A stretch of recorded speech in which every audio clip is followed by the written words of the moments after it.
Hai semua, kembali lagi di channel YouTubeku. Menurut John B. Watson, bila suatu perusahaan ingin memperoleh tanggapan dari konsumen tentang produknya, maka ia harus melakukan periklanan secara berkala. Oleh karena itu, penting sekali untuk memahami teori-teori tentang periklanan. Berikut ini akan dijelaskan 3 macam teori periklanan yang harus kamu ketahui. Yuk, simak baik-baik ya. Pertama, teori cutting edge. Teori cutting edge ini mengasumsikan bahwa suatu pesan atau iklan secara tidak disadari dapat mengubah perilaku budaya dalam suatu kelompok. Iklan sebagai pesan komunikasi juga dapat mempengaruhi setiap orang dalam jangka panjang atau jangka pendek melalui tahap sosialisasi pesan dan mungkin mengarah pada internalisasi pesan. Efek yang semula direncanakan untuk khalayak sasaran tertentu tidak tercapai, malah mencapai efek pada khalayak yang tidak direncanakan. Secara lebih mudahnya, yaitu ketika suatu iklan hendak menyasar segmentasi A, namun yang terpancing segmentasi B.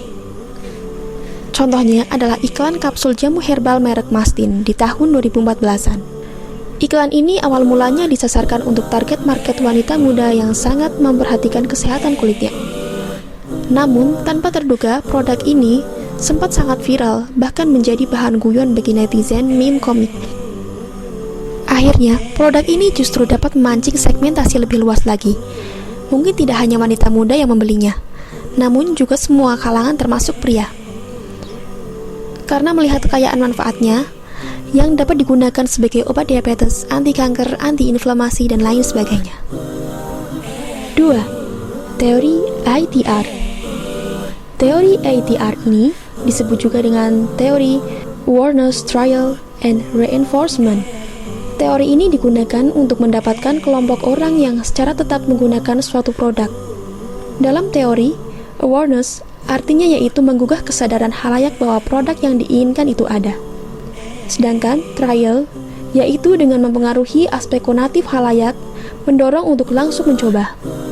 Kemudian, reinforcement yang mengacu pada proses penubuhan atau penguatan iklan sehingga menimbulkan sikap positif terhadap produk.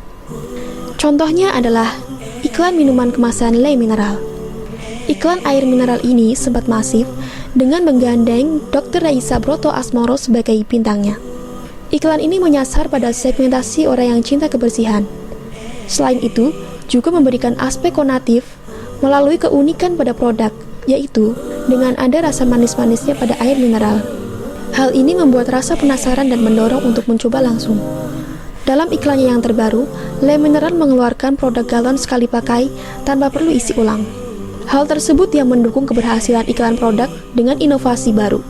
Walaupun pada akhirnya ada pula beberapa orang yang menghujat karena dianggap tidak cinta lingkungan. 3. Teori Elaborated Likelihood Model.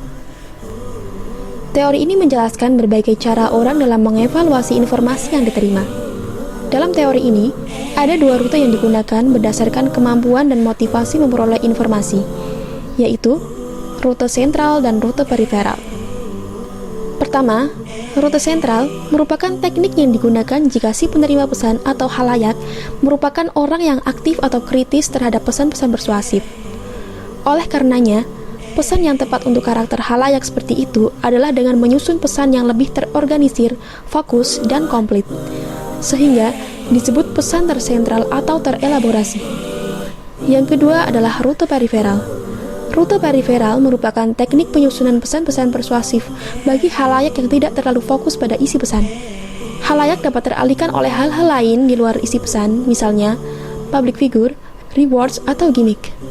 Contohnya dalam rute sentral, yaitu ketika seseorang yang paham tentang komputer atau misalnya anak IT, mereka melihat iklan suatu produk atau gadget, entah itu smartphone, notebook, atau komputer, maka ia cenderung akan melihat dan mengamati spesifikasi dari produk tersebut. Seperti misal RAM-nya berapa, bagaimana CPU-nya, pakai OS versi apa, ukuran layarnya, berapa piksel kamera, dan lain sebagainya. Tapi bagi rute periferal, hal-hal yang tadi disebutkan tidak ia perhatikan. Yang diperhatikan lebih pada diskon sekian persen, ada cashback, Chelsea atau Isyana lah yang jadi brand ambassadornya, dan gimmick-gimmick lainnya. Itulah tadi penjelasan tentang teori-teori periklanan. Gimana? Sudah paham kan? Oke, sekian dan terima kasih. Semoga bermanfaat ya.